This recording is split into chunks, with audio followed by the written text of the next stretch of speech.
In this video, we will focus on the a priori algorithm. Let us see how we can reduce the number of candidates using a priori algorithm. What is the idea followed in that algorithm? So in a priori algorithm, we have a property called as a priori property. What this property tells is all subsets of a frequent item set must be frequent. So if I have a frequent item set, if I write subset of that, all the subset will also be frequent. That is called as a priority property. And we are going to use pruning in this. So when you are going to apply the pruning property, if you find that one item set is infrequent, then if you construct any superset from that item set, all those supersets will be infrequent only. So don't generate it, because even if you generate, that will not satisfy your criteria. So stop there itself. Anti-monode property of support. So I have two item sets X and Y, and X is a subset of Y. Okay, so in this, the support of an item set never exceeds the support of its subset. The meaning is here, which is a subset, X is a subset. So support of subset is S of X. Okay, and this S of X is the support of the subset, and S of Y is the support of the superset. Okay, the support of the superset will not be greater than the support of the subset. Here, you can consider I have a subset milk and bread. Okay, the support of that subset is 3. Okay, it means that in 3 transactions, I am buying milk and bread. Okay, now I am considering one superset. Superset means it must include one more item extra, minimum. So I am including a new item in the superset, that is diaper. Okay, can I have the support of milk, diaper, and bread as 4? It is not at all possible, because in only 3 transactions, I am buying milk and bread. So definitely, if I add one more item, that will be either equal to this or less than this. Definitely, it will not be greater than that. I already bought milk and bread into the 3 transactions only. So I am going to buy one more product. It can be either equal to 3 or otherwise less than 3. So the support of a superset will be definitely less than the support of the subset. That is called as this anti-monode property of the support. So this only we are going to make use of in the item set to prune the different items. So our aim is reduce the number of items so that your searching will be easy. For that, we are going to apply the pruning. For applying pruning, we are going to make use of this property only.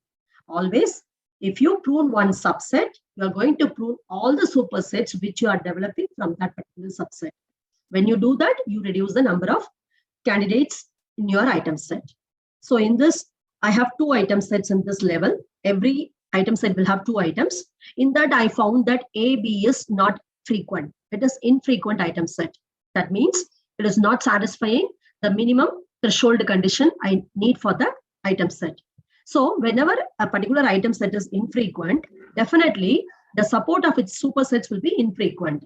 So if you see all the things written in this particular dotted curve are closed path, all will contain AB as their subset. So here AB is infrequent.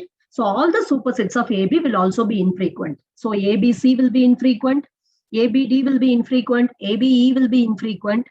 Okay, here this is not, I'm not considering ACD because it is not a superset of AB. You have to consider only the superset of AB. Similarly, you consider 4 item set, in that ABCD contains AB. So you have to remove that also, because AB is infrequent, definitely superset will be infrequent. Similarly, ABCE I am removing, ABDE I am removing. Then when I go to the 5 item set, I have to remove ABCDE because it contains AB. So you are now reducing all the transactions which are enclosed in the dotted path. Okay, you are cutting the number of transactions so that you are reducing the complexity of the algorithm. This is the aim of the pruning process. So now let's see what is this a priori algorithm. We have seen all the basics of this algorithm. Let's understand the algorithm now. This a priori algorithm is given by 2 persons, Agarwal and then Shrikant, in the year 1994. And this algorithm is mainly used for finding frequent item sets in a database or data set. And this algorithm is given the name a priori. Meaning is, prior means you need some knowledge before. Okay, so this algorithm makes use of some prior knowledge of frequent item set property.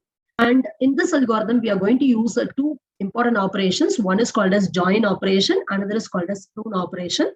to reduce the search space. So you know what is pruning. I didn't tell you what is join. We will see that now. So we will be using two operations. One is join, another is pruning. And this algorithm is an iterative approach. That means you will apply so many iterations one by one to come to the final conclusion. And at the end of the final conclusion, you will say that these are all the most frequent item sets in my database. And in this, we apply an iterative approach or a level-wise searching where you are going to find k frequent item sets. And here what you're going to do is you're going to make use of the information from the previous iteration to the new iteration. So you're going to make use of k frequent item sets to find k plus 1 item set. That means I'm going to make use of information about 2 item set to find the most frequently used 3 item set. So in case of a priori algorithm, it is algorithm which is mainly used to find frequent patterns. And also you can find out association rules with the help of which you can improve your business. And in this algorithm, we will be doing many iterations. First, so in a priori algorithm, first we are going to choose k is equal to 1. K is going to tell you how many elements you will have in that frequent item set. When you select k is equal to 1, first we'll be starting with one frequent item set. Then after choosing k is equal to 1, generate all the frequent item sets of length 1. Then you are going to repeat certain steps until you can proceed with the algorithm. So you are going to repeat step number 3, 4, 5, and 6 until no new frequent item sets are identified. So what you're going to do in this is generate length k plus 1 candidate item set from length k frequent item set. So once you have k item set, you have to generate k plus 1 candidate item set. That is nothing but ck. Then once you generate ck, prune the candidate item set containing subsets of length k that are infrequent. We have already seen what is pruning. Whenever you see that sum is not frequent, you will be pruning that so that you will not generate any supersets of that. So you're going to prune the candidate item set which are not frequent. Once you generate the candidate item set, you have to count the support of each candidate item by scanning through the initial database which contains all the transactions. And you have to eliminate the candidates that are infrequent. When you do that, you will have only the list of item sets which are frequent. Now let us see the steps as a pseudocode. Later we will move to example. Now let us see the pseudocode of the a priori algorithm. So in this you have CK and LK. CK stands for candidate item set of size K and LK stands for frequent item set of size K. Initially, you will generate L1, which contains frequent item set, which contains only one element. So that is the initial thing. Then you are going to proceed with this L1 only. So for that, you will be doing your process many times. It is an iterative algorithm. So you have a for loop in this. So in this, the initial condition is you will start with k is equal to 1. And the terminating condition is when you are not able to proceed, when you get null set in LK, at that particular iteration, you will be stopping your search. So till LK is not is equal to null, you will proceed your algorithm. And every time you are going to increment K so that you will first start with one frequent item set, then 2 frequent item set, 3 frequent item set, and so on. So K is incremented every time. So what are the steps you will do in this is, first you will do joining. So in case of join step, you will join LK with LK itself to produce CK plus 1. So 2 LKs are joined to produce CK plus 1. So CK plus 1 is candidate item set for the next iteration. And once you do the joining step, the next step is the prune step. So in case of pruning, you are going to discard certain thing. So what are the elements you are going to discard is, whichever is not frequent, those elements you will be discarding. And once you discard, you will generate CK plus 1. So this contains candidates which are generated from LK. And after CK plus 1 is ready, then you have to check the frequency of that. So in that, for every transaction in the database, you will be doing the scanning process. So in that, you will increment the count of all the candidates in CK plus 1 that are contained in the initial set of transactions T. And after the count is finalized, then you will generate or you will select only the candidates which are satisfying the minimum support. So every time we will have two thresholds. One is related to minimum support threshold and the other is minimum confidence threshold.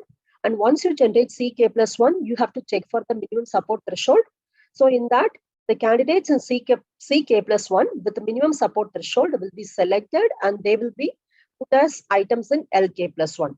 Then you will end this process. And finally, when you do for all the steps, when you're not going to proceed further, at that point of time, your algorithm is over. So in that case, you have to return a union of all the frequent item sets you have generated. Here, LK stands for, first you will generate one frequent item set, that is L1. Then you will generate two frequent item set L2. Then three frequent item set L3. Till you can proceed, you will generate. Finally, you return union of all those things, which is nothing but a list of all frequent item sets you have generated in your a priori algorithm. So this is the a priori algorithm pseudocode. Implementation of a priori algorithm, two steps are very, very important. One is joining step, another is the pruning step. In case of joining step, you are going to do self-join. Self-join is nothing but one item set will be joined with the same item set. So in that, if you are considering with the iteration K, you are going to generate CK. For that only, you are going to make use of L K minus 1. That is nothing but L from the previous iteration. So CK is generated by joining LK minus 1 with itself. And when you do this join, you should be very careful with one point. That is nothing but if you consider K is equal to 4, then in LK minus 1, when you join, two items should be common. So whatever is the K value, when you join, you will be joining from LK minus 1 only. In that, K minus 2 items should be common. For example, if you create C4, since K is 4, in L3 you will be checking. In that, two elements should be common. Then only you can perform the joining. If two elements are not common, you cannot do the joining in that particular iteration. So now let us see one example for candidate generation. Let me assume that my L3 contains totally 5 items. So it is L3, meaning that 3 items will be present in every element. So here ABC, 3 items are there, ABD, 3 items are there, and so on. Now our aim is we want to generate C4. When you want to generate C4, at that time you will generate L3. You will join L3 with itself. So now I am going to join L3 with L3. So how to join? So remember, assume that one more L3 is present. So you take ABC, join with the second element. You have to check whether you can join it or not. When you want to join, here we are generating C4. So K is 4. So two elements should be same. Then only you can join. The first two elements should be same. So if I consider ABC, the first two elements are AB. So I can join that with ABD because here also first two elements are AB. So when I join ABC and ABD, I'll be getting the answer as ABCD. Okay, so that is the first one. ABCD is the element which is having 4 elements. It is an item set with 4 elements. Next, consider ABC. Can I join that with ACD? It is not possible because first two elements should be same. Here, first two elements in ABC are AB, whereas in ACD, first two elements are AC. So you cannot join these two.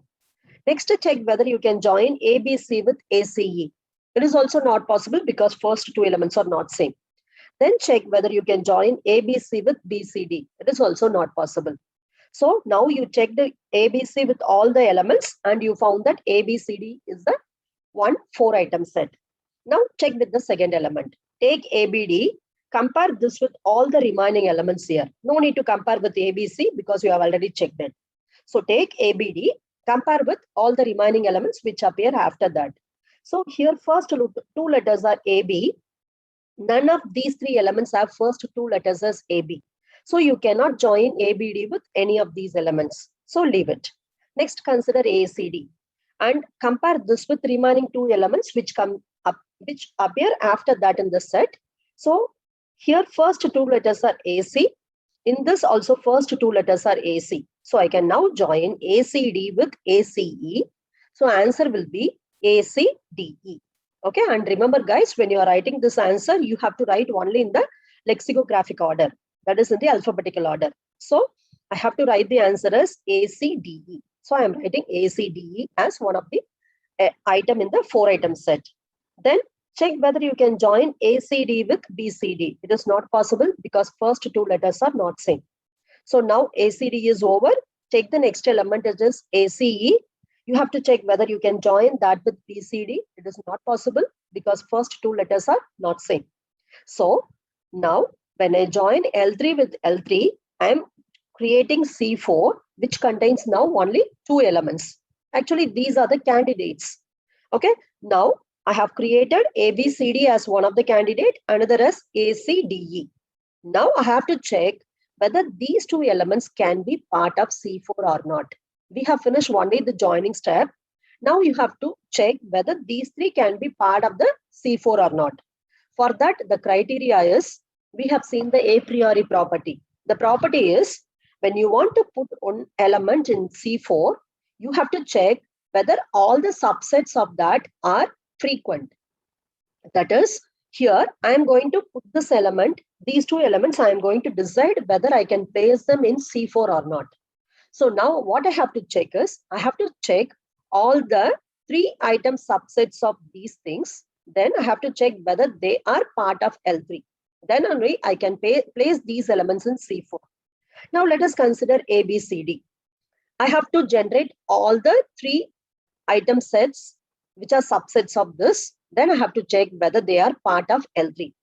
If you consider ABCD, from this you can generate ABC as one three item subset.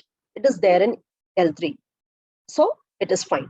Then check the next one. The next is ABD. So ABD is also present in this. So that is also correct. So the next is, you can generate ACD. ACD is also present in this. So that is also correct. Then you can generate BCD. BCD is also present in this. So for ABCD, whatever subset you are generating, all are part of L3.